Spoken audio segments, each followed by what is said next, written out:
Welcome. In this push-button world, the melanin-dominant humans are not counted at all.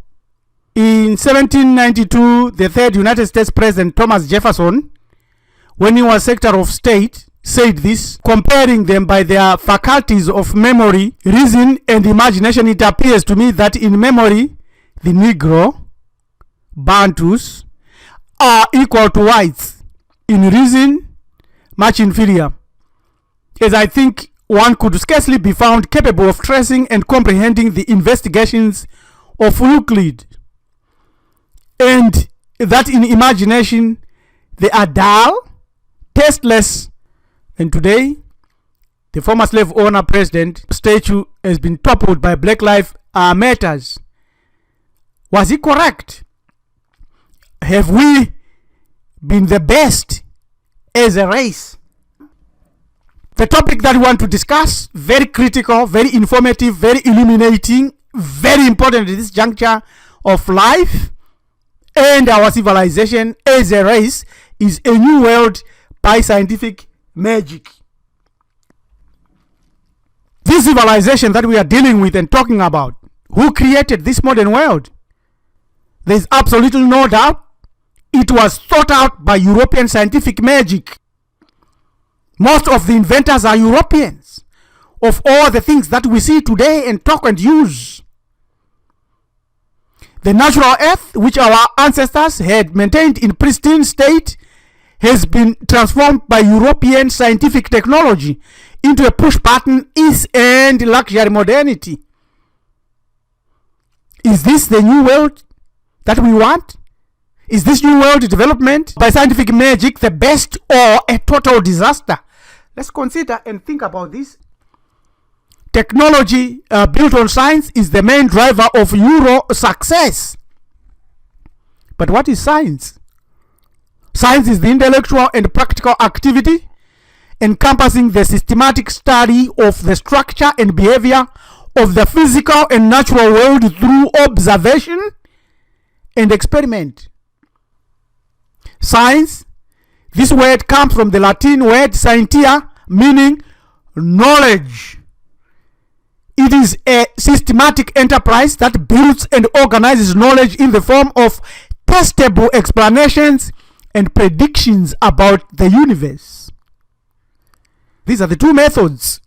It looks like our own scientific system was defeated by the European scientific system. There's no doubt about that.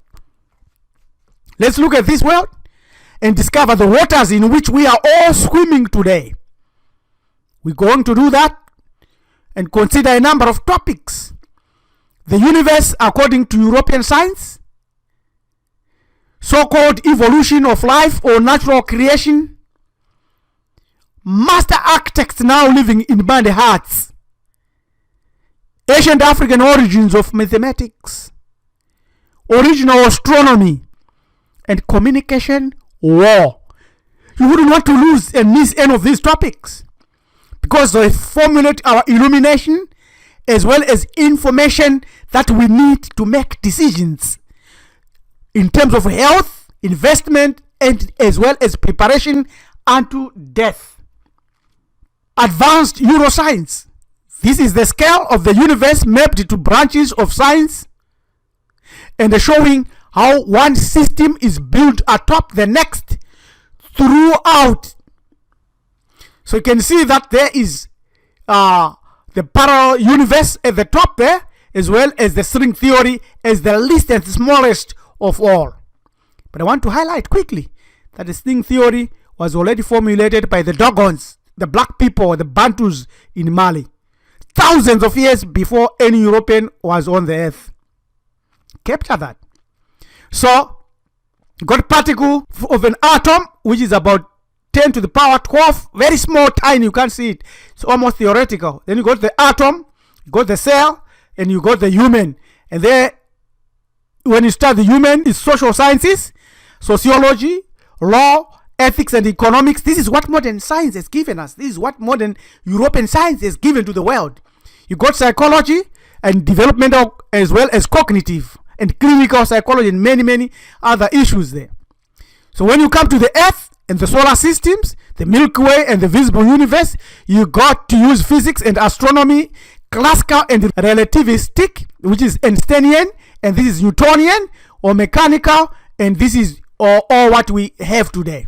I got geoscience, meteorology, and geology.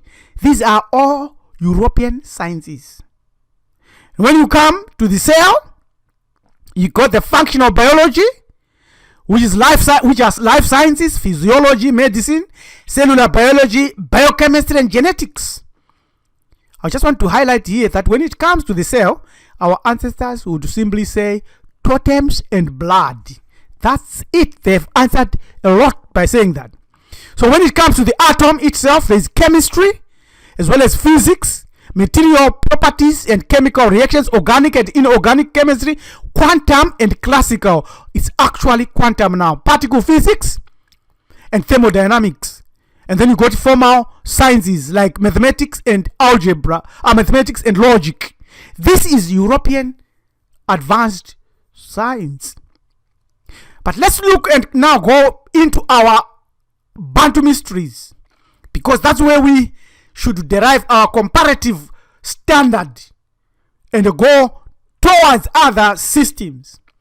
Our ancestors, specifically from southern part of Africa, would ask, was the universe created by a huge explosion?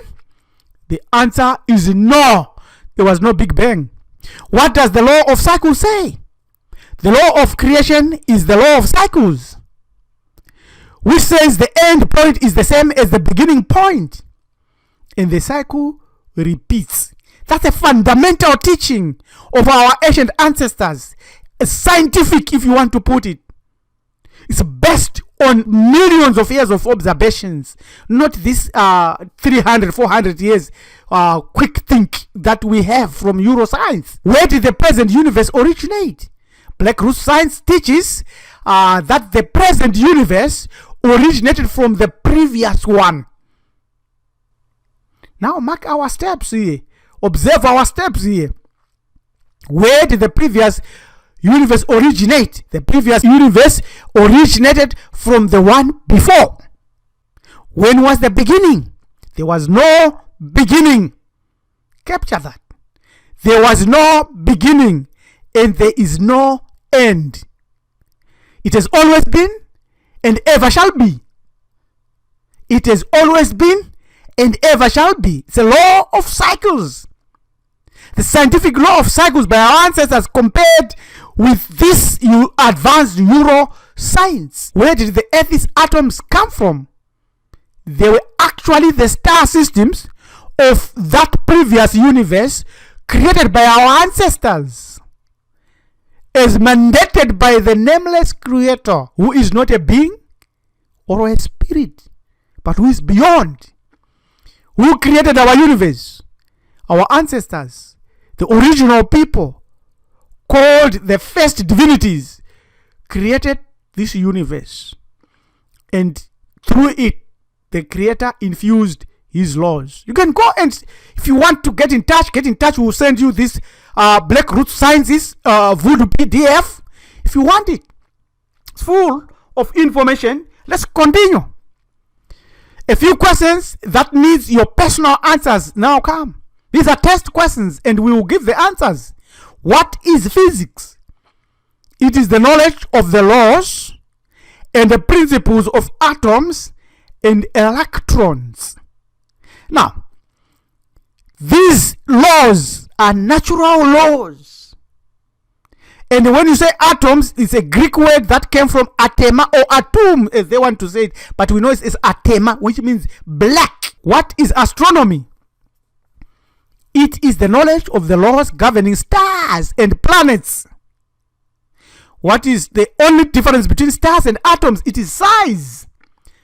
The laws and the principles are the same. Capture that. This is from our ancestors. What is the electron like on a giant size scale? The Earth is a giant size electron. The Earth is an electron. You shall see when we do and we deal with electromagnetic frequency and fields and pollution. Capture this and understand. Put it in your mind. The Earth is the electron. What is the nucleus like on a giant scale? The sun. What is the atom like on a giant scale? Our solar system is a giant atom. What is the atom made of? The atom itself is made of atoms or atema. Why will the fundamental particle of matter never be found by scientific instruments?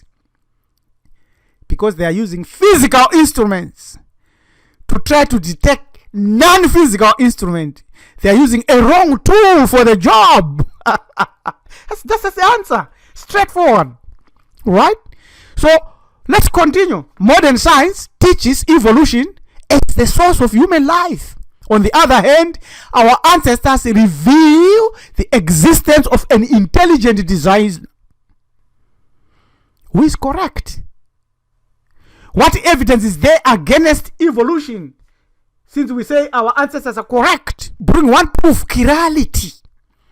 Look at your hands. Just look at your left hand and your right hand. They are a mirror image of each other. Just look at them now. And then try to put your left hand over the right hand or vice versa. Can you see you cannot superimpose them? Why? Since they are the same, made by the same DNA. Now, evolutionists hopes you don't know chemistry. The problem with chirality, the experiment that you have just performed, trying to put your left hand over your right hand, and you find that they are not superimposable. You cannot impose them. Chirality is probably one of the best scientific evidences against random chance evolution. Chirality proves that life did not come from chemicals only, but that it would need an extremely intelligent designer. Obviously, this is one fact they do not even want to discuss. They dismiss it. They ignore it. Chirality is a chemical term that means handedness, the non-superimposability of your hands, and many other chemicals. It's what is called chirality. It's not just a major problem for evolution. It is a dilemma. It is a disaster for evolutionists. According to evolution, natural processes must explain everything over long periods of time. However, the process that forms chirality cannot be explained by natural science in any amount of time. That is the dilemma. Either natural processes cannot explain everything, or chirality does not exist, but it exists. We have just proved it. For this reason, chirality can exist as a right-handed or left-handed molecule, and each individual molecule is called an optical isomer. What is the problem of chirality? In our bodies, proteins and DNA possess a unique third-dimensional shape, and it is because of this third-dimensional shape that the biochemical processes within our bodies work as they do. It is chirality that provides the unique shape of proteins and DNA. Blood. This is exactly what an intelligent designer will craft, just like the man or the mind that crafted your smartphone. It's not by chance. Therefore, the origin of life is a matter of programming, not just chemistry. Stick with the nameless creator until the day you leave the earth in death. Now, this new world created by scientific magic from Europe is a disaster. It's a total, complete mess. Life did not arise due to evolution by chance, or even by physics and chemistry minus an intelligent creator. Europe teaches you that. European science promotes that, which is a fallacy, which is a lie, which is meant to demean and put you down. Yet you are not. You are great. We shall prove why and how. The remote nameless creator needed to create life, even the simplest life, greater than that of humans, to experience this third-dimensional frequency through it, through you, through that bacteria, through that dog, through that cat, through that mouse, through that cow, through that baboon. The nameless creator, who is not a spirit or a being, is exploring and experiencing what he or she or it created. Thus, live your life with this knowing, and let's go through it with courage, brevity, and wisdom. That's the philosophy we need. Sadly, the vast majority of discussions today on the origins of science only restricts you to Greeks, Romans, and otherwise. But in fact, most of their discoveries came thousands of years after African developments. While the remarkable black civilizations in Kemet, Mohenjo-Daro, etc. remained, there was sophistication and impressive inventions throughout ancient sub-Saharan Africa as well. Hamid Hebrew Ethics Marifado says, let us look back and protect our lives as much as we can from modern science magic pollution. You have to battle every day to reach your higher consciousness. That's a Hamiti saying. How do we live in this world? Visit us and read more from our newly revamped website, www.marfado.com. You can also join us and send us an email on join@marfado.com. Subscribe to our channel, Hamiti Hebrew Ethics. Thank you. Have a good day.